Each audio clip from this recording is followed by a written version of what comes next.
সুধী দর্শক মণ্ডলী, আপনাদের সকলকে স্বাগতম জানাচ্ছি আমাদের তৃতীয় অধ্যায়ের দ্বিতীয় পর্বে। এই পর্বে আমরা আলোচনা করব অ্যাপ্লিকেশন কম্পোনেন্টস এবং ম্যানিফেস্ট নিয়ে। আমাদের একটা জিনিস খেয়াল রাখতে হবে, প্রত্যেকটি অ্যাপ্লিকেশন যখন বানানো সম্পূর্ণ হয় তখন তার .apk প্যাকেজ ফাইল হিসাবে সেভ করা হয়। অর্থাৎ এই প্যাকেজ ফাইলের ভিতর সব executable code, data file, resource file এর সকল জিনিসপত্র প্যাকেজ হয়ে থাকে।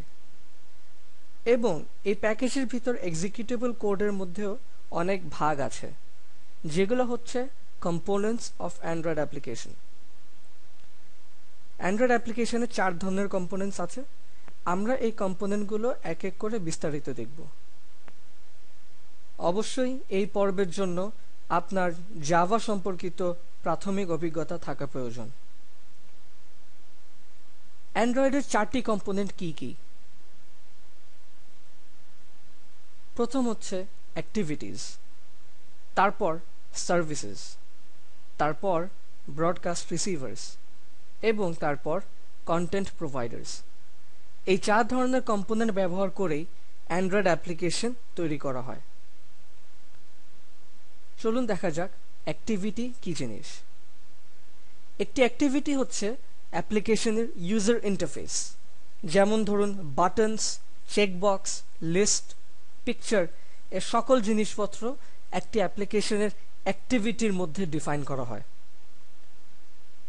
একটি অ্যাপ্লিকেশনের প্রত্যেকটি অ্যাক্টিভিটি দেখতে ভিন্ন রকম, ঠিক যেমন একটি ওয়েবসাইটে প্রত্যেকটি পেজ দেখতে ভিন্ন রকম। ইউজারের অ্যাকশনসের উপর নির্ভর করে অ্যান্ড্রয়েড আপনাকে এক অ্যাক্টিভিটি থেকে আরেক অ্যাক্টিভিটিতে নিয়ে যায়, ঠিক যেমন আপনি একটি ওয়েবসাইটে লিংক ক্লিক করে এক পেজ থেকে আরেক পেজে চলে যান।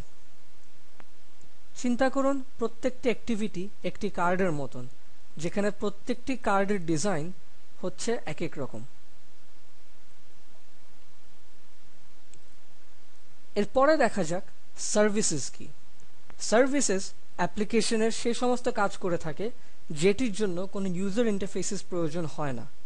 যেমন ধরুন ব্যাকগ্রাউন্ড মিউজিক প্লে করা, অথবা আপনি ইন্টারনেট ব্রাউজ করছেন এবং ব্রাউজিং চলাকালীন আপনার ব্যাকগ্রাউন্ডে একটি ফাইল ডাউনলোড হওয়া। এই সমস্ত কাজ সার্ভিস দিয়ে করা হয়, যার জন্য কোনো ইউজার ইন্টারফেসেস প্রয়োজন হয় না। যেমন ধরুন আমরা একটি মিউজিক অ্যাপ্লিকেশনের কথা চিন্তা করি। একটি মিউজিক অ্যাপ্লিকেশনে আপনার একটি অ্যাক্টিভিটি থাকবে, যে অ্যাক্টিভিটিতে আপনার প্লে বাটন, পজ বাটন এগুলোর ইউজার ইন্টারফেস থাকবে। আপনি এই ইউজার ইন্টারফেস বাটনগুলি ক্লিক করে আপনি একটি মিউজিক চালু করতে পারেন। সেটির জন্য আপনার অ্যাক্টিভিটি একটি নতুন সার্ভিস চালু করবে, যা কিনা মিউজিক প্লে করবে। আপনার যখন সার্ভিস চালু হয়ে গেল এবং সেই সার্ভিসটি যখন মিউজিক প্লে করছে, আপনি আপনার মিউজিক অ্যাপ্লিকেশন অ্যাক্টিভিটি থেকে বের হয়ে আপনি চলে যেতে পারেন অন্য যে কোনো অ্যাক্টিভিটি বা অ্যাপ্লিকেশনে। আপনি অন্য কোনো অ্যাপ্লিকেশনে চলে গেলেও যেহেতু আপনার মিউজিক প্লেব্যাকটি করছে একটি সার্ভিস, সেই জন্য আপনার মিউজিক প্লেব্যাক তাও চলতে থাকবে। অর্থাৎ আপনার সার্ভিসেস আপনার অ্যাপ্লিকেশন অ্যাক্টিভিটিস থেকে আলাদা হয়ে কাজ করছে। এরপর দেখা যাক ব্রডকাস্ট রিসিভার্স। মাঝে মধ্যে এমন সময় আসে যখন দেখা গেল আপনার অ্যান্ড্রয়েড ফোনের চার্জ শেষ হয়ে গেল, অথবা একটি হেডফোন লাগানো হলো, অথবা আপনি একটি ফাইল ডাউনলোড করছিলেন, যে ডাউনলোডটি কমপ্লিট হলো। এ সমস্ত ঘটনা ঘটলে অ্যান্ড্রয়েড ফোনের প্রয়োজন ইউজারের মনোযোগ আকর্ষণ করা। মনোযোগ আকর্ষণ করার জন্য অ্যান্ড্রয়েড ফোন কিছু সম্প্রচার করে থাকে। ব্রডকাস্ট রিসিভারের কাজ হলো এই সম্প্রচারগুলো গ্রহণ করে এর উপর কাজ করা, যেমন ফোন ভাইব্রেট করানো, অথবা ফ্ল্যাশ লাইট ব্যবহার করা, অথবা সাউন্ড দিয়ে মনোযোগ আকর্ষণ করা, অথবা ডিসপ্লে স্ক্রিনে নোটিফিকেশন দেওয়া। যেমন ধরুন আপনার অ্যান্ড্রয়েড ফোনে ব্যাটারি চার্জ শেষ হয়ে গেল, তখন যেটা হবে আপনার অ্যান্ড্রয়েড ফোন কিছু সম্প্রচার করবে যে আপনার ব্যাটারি চার্জ শেষ। এই সম্প্রচারটি গ্রহণ করবে ব্রডকাস্ট রিসিভার, এবং এই ব্রডকাস্ট রিসেপশন দিয়ে আপনাকে কিছু নোটিফিকেশন পাঠানো হবে। তারপরে চলুন দেখা যাক কন্টেন্ট প্রোভাইডার্স কি জিনিস। কন্টেন্ট প্রোভাইডারের কাজ অনেক সহজ। সেটি হচ্ছে এক অ্যাপ্লিকেশন থেকে আরেক অ্যাপ্লিকেশনের জন্য তথ্য আদান প্রদান করতে সহযোগিতা করা।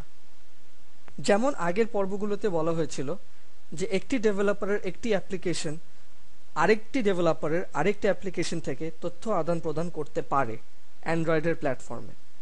এই তথ্য আদান প্রদান করার জন্য কন্টেন্ট প্রোভাইডার্স ব্যবহার হয়ে থাকে। এই ছিল অ্যান্ড্রয়েড অ্যাপ্লিকেশনের 4টি কম্পোনেন্ট। এই 4টি কম্পোনেন্ট ব্যবহার করে একটি ইউজারের অ্যান্ড্রয়েড অ্যাপ্লিকেশন অভিজ্ঞতাটি গড়ে ওঠে: অ্যাক্টিভিটি, সার্ভিসেস, ব্রডকাস্ট রিসিভার্স এবং কন্টেন্ট প্রোভাইডার্স। এরপরে আমাদের পর্বে আছে Android manifest dot XML file. একটি অ্যান্ড্রয়েড অ্যাপ্লিকেশনে 4 ধরনের কম্পোনেন্ট থাকতে পারে, অথবা অ্যাপ্লিকেশনের 4 ধরনের প্রত্যেকটি কম্পোনেন্টও থাকতে পারে।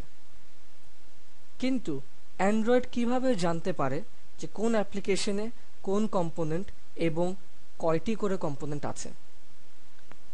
সেটি হচ্ছে Android manifest dot XML file. এই এক্সএমএল ফাইলের মাধ্যমে ডিক্লেয়ার করা হয় যে একটি অ্যাপ্লিকেশনে কোন কোন ধরনের কম্পোনেন্ট ব্যবহার হয়ে থাকে, এবং এই এক্সএমএল ফাইলটি .apk প্যাকেজ ফাইলের রুটে অবস্থান করে থাকে।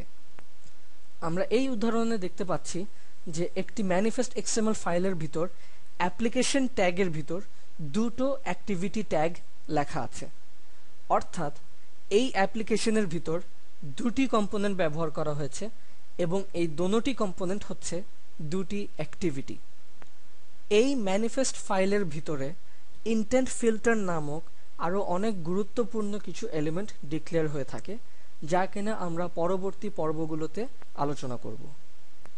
আমাদের এই পর্বের সকল তথ্য এই উল্লেখিত লিঙ্কগুলো থেকে সংগ্রহ করা হয়েছে। পর্বটি দেখার জন্য ধন্যবাদ। আমন্ত্রণ রইল পরবর্তী পর্বগুলো দেখার জন্য।